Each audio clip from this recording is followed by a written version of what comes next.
Definition of quality. Broadly defined, quality refers to the ability of a product or service to consistently meet or exceed customer requirements or expectations. However, different customers will have different requirements, so a working definition of quality is customer dependent.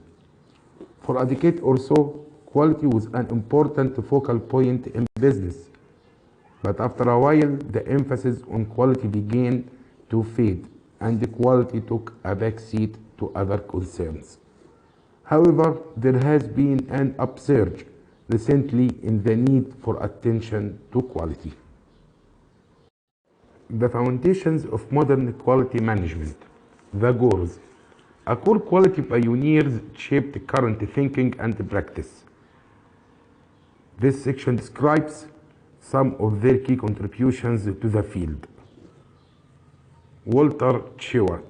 Walter Stewart was a pioneer in the field of quality control, and he became known as the father of statistical quality control. He developed control charts for analyzing the output of processes to determine when corrective action was necessary. Stewart had a strong influence on the thinking of two other gurus, Edward Deming and Joseph Juran.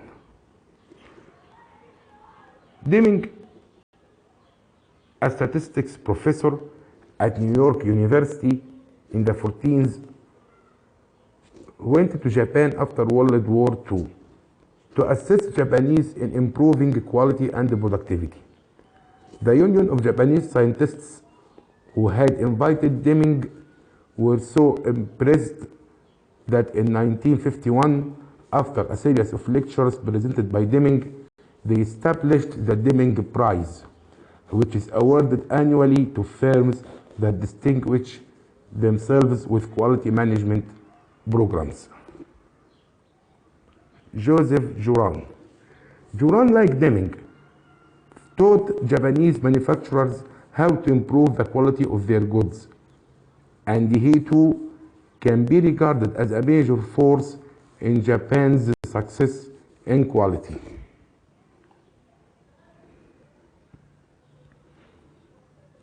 Armand Feigenbaum. Feigenbaum was instrumental in advancing the cost of non-conformance approach as a reason for management to commit to quality. He recognized that quality was not simply a collection of tools and techniques, but a total field. According to Feigenbaum, it is the customer who defines quality. Philip Crosby. Crosby developed the concept of zero defects and popularized the phrase, "do it right the first time." He stressed prevention, and he argued against the idea that there will always be some level of defectives. The quality is free concept presented in his book, Quality is Free, is that the costs of poor quality are much greater than traditionally defined. According to Crosby, these costs are so great that rather than viewing quality efforts as costs, organizations should view them as a way to reduce costs, because the improvements generated by quality efforts will more than pay for themselves. Crosby believes that any level of defects is too high, and that achieving quality can be relatively easy, as explained in his book Quality Without Tears, The Art of Hassle-Free Management. Ishikawa, the late Japanese expert on quality, was strongly influenced by both Deming and Juran, although he made a significant contributions of his own to quality management. Among his key contributions were the development of the cause and effect diagram, also known as a fishbone diagram, for problem solving and implementation of quality circles, which involves workers in quality improvement. He was first quality expert to call attention to the internal customer, the next person in the process, the next operation, within the organization. Junichi Taguchi. Taguchi is best known for the Taguchi loss function, which involves a formula for determining the cost of poor quality. The idea is that the deviation of a part from a standard causes a loss, and the combined effect of deviations of all parts from their standards can be large, even though each individual deviation is small. An important part of his philosophy is the cost society of poor quality. Ono and Shingo. Ono and Shingo both developed the philosophy and the methods of Kaizen, a Japanese term for continuous improvement, defined more fully later in our lecture, in coming lectures.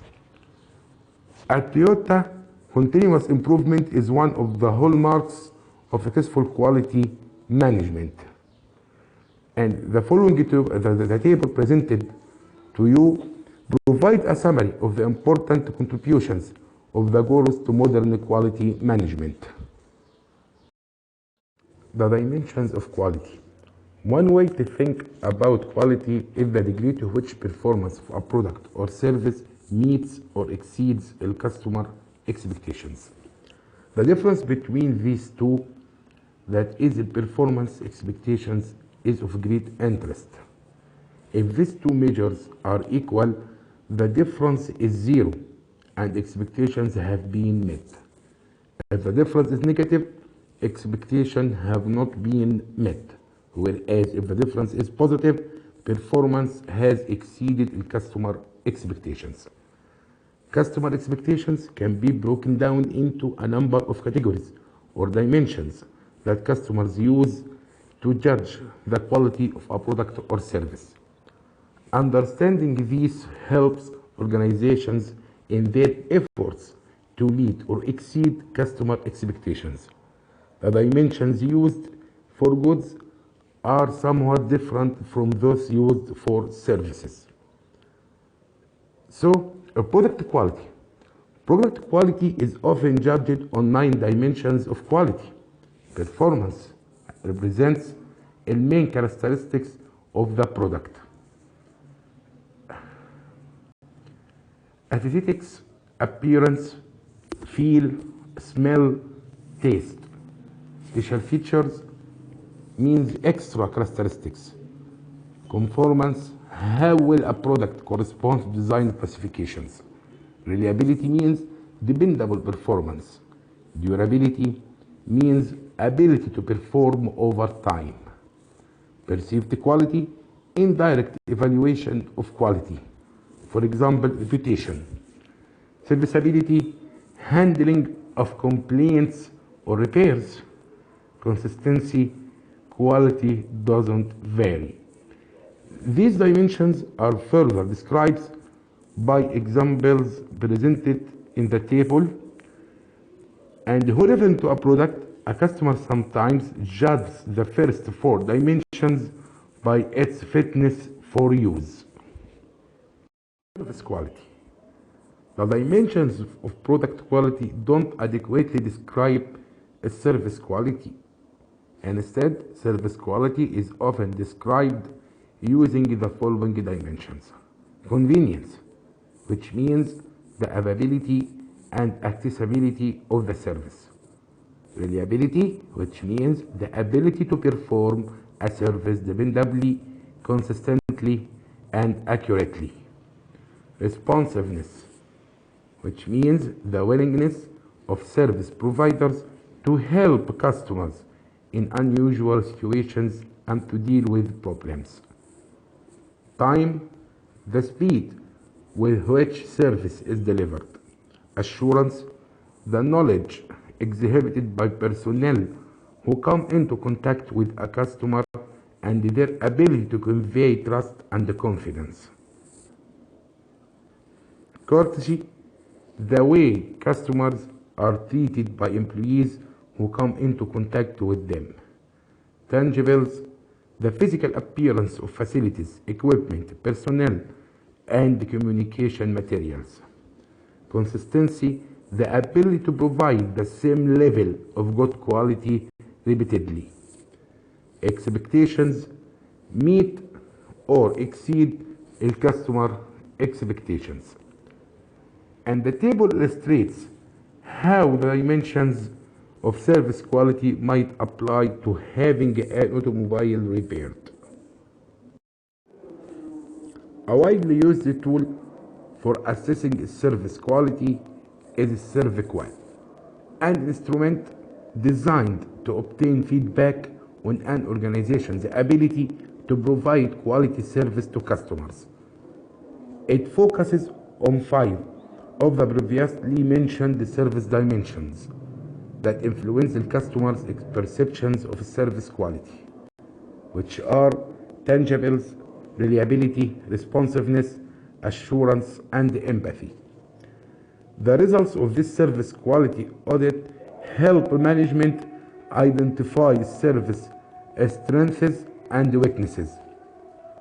Of particular interest are any gaps in service quality. There may be gaps between actual customer expectations and the management perceptions of those expectations. Management perceptions of customer expectations and the service quality specifications. A service quality and the service actually delivered. A service actually delivered and what is communicated about the service to customers. Customers' expectations of the service provider and their perceptions of provider delivery.